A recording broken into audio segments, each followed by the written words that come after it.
The heydays of lesbian bars in Australia would be late 80s. They kept on popping up everywhere, so it was a great time. I think I started noticing that women's bars were closing down when we went, hey, let's all go meet. Where do we go? Oh, right, okay, we can't go there anymore. It would be sad if there was no place for young lesbians or any lesbian to go to. I think lesbian bars are becoming obsolete. There was this kind of stereotype of who you had to be and what kind of music you had to listen to and whatever to be accepted. And generally that's not sustainable.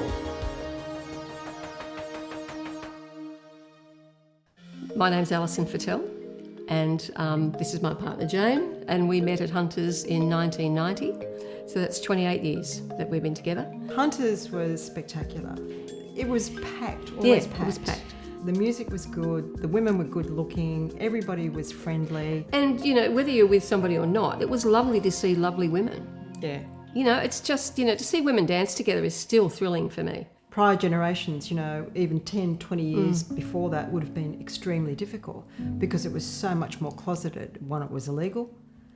Yep. In lots of states, you know, people were being arrested and beaten up. I didn't want to go to a mainstream bar because, you know, I wanted to be with other women and I wanted to be myself around other women, right? So if I wanted to kiss somebody or dance together, you know, you couldn't do that in a mainstream bar. No way. Not in those days. I didn't feel safe. I always liked the idea of somewhere like Hunters feeling safe. The door closed behind us. Nobody could come in that was going to do the wrong thing. You were going to be looked after. Wow. This is different. Well, we're in Frankie's now. This used to be Hunters when I was here 1990. So over here the bar still is there, but totally different. It was all for cocktails and things like that. And that's where my staff were basically behind here. And how many people would be here? It used to be packed, yeah. The type of women that came down to Hunters, a mixture of professional to society women to just Joe average. And the music, oh, we had our Madonna, didn't we? We started noticing lesbian bars closing down or having trouble, I would say maybe around 10 years ago. I don't think that there are any bars around from the time when I used to go out.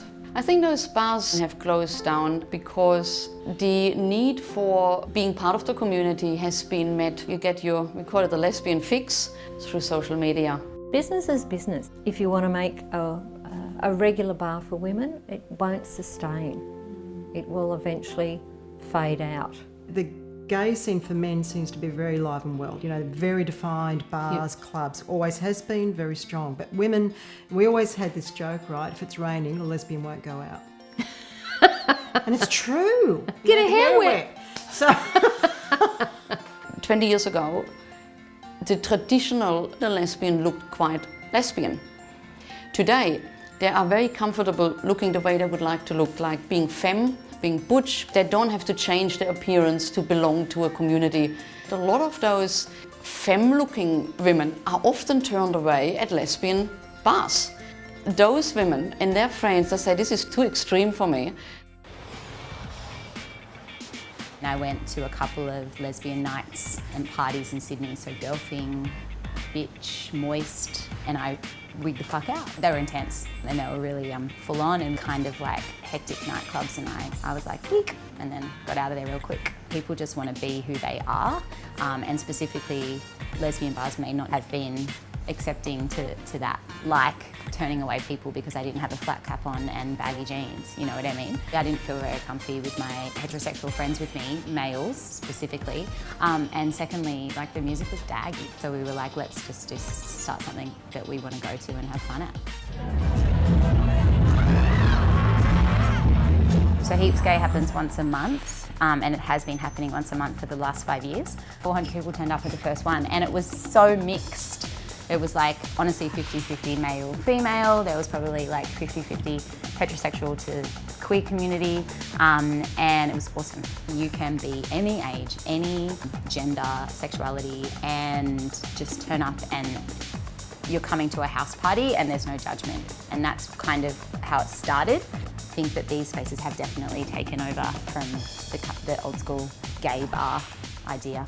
I feel sorry for the younger generation. I don't know how I'd cope now. in the scene. Everything's changed a lot. Everybody's so accepting and yada, yada, yada, yada, yada, you know, like it gets a bit, right, oh, really? Okay. So I think, you know, having that special place is important, and having it all meld together, I think it's a bit confusing, really. I do feel that the adding of the letters for our community, LGBTQI, has overshadowed lesbian issues. There is no doubt about it. It is sad that lesbian bars have disappeared, but I think if we are smart and if we are doing it right, they will resurface again, just in a different way. Do I think that women's bars are over? Absolutely not. No. I don't think we'll see anyone specifically buy a venue and tag it as a gay bar. I think that, you know, we're seeing a lot of them close on Oxford Street, and I doubt we're going to see any open. So I think we're in it now.